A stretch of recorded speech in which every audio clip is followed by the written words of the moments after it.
बोले ना अटल बिहारी वाजपेयी जी बोलेছিলেন যে छोटी दिल से बड़ी चीज़ नहीं अचीव कर सकते हो बोलते पारी যে নির্বাচন কমিশন স্বাধীনভাবে কাজ করে নির্বাচন কমিশন কোনো সরকারের আন্ডারে কাজ করে না নির্বাচন কমিশন একটা কনস্টিটিউশনাল বডি এবং বারংবার আমরা দেখেছি আমাদের সিএম ম্যাডামকে বারবার দেখেছি কনস্টিটিউশনাল বডিগুলোর উপরে উনি অ্যাটাক করেন এটা কিন্তু আমাদের মানে আমাদের যে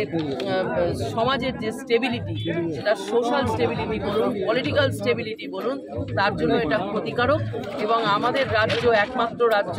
যেখানে সিবিআইকে অ্যাটাক করা হয় এনফোর্সমেন্ট ডাইরেক্টরেটকে অ্যাটাক করা হয় ইনকাম ট্যাক্সের অফিসিয়ালরা গেলে অ্যাটাক করা হয় এবং এখন নির্বাচন কমিশনার অ্যাটাক হচ্ছেন কিছুদিন আগে দেখলাম রাজ্যপালও নাকি অ্যাটাক হচ্ছেন আমাদের রাজ্যে এইসব সেটা এখন সবাই বুঝে গেছে এই সব সস্তা রাজনীতি করে এখানে বিজেপিকে আটকানো যাবে।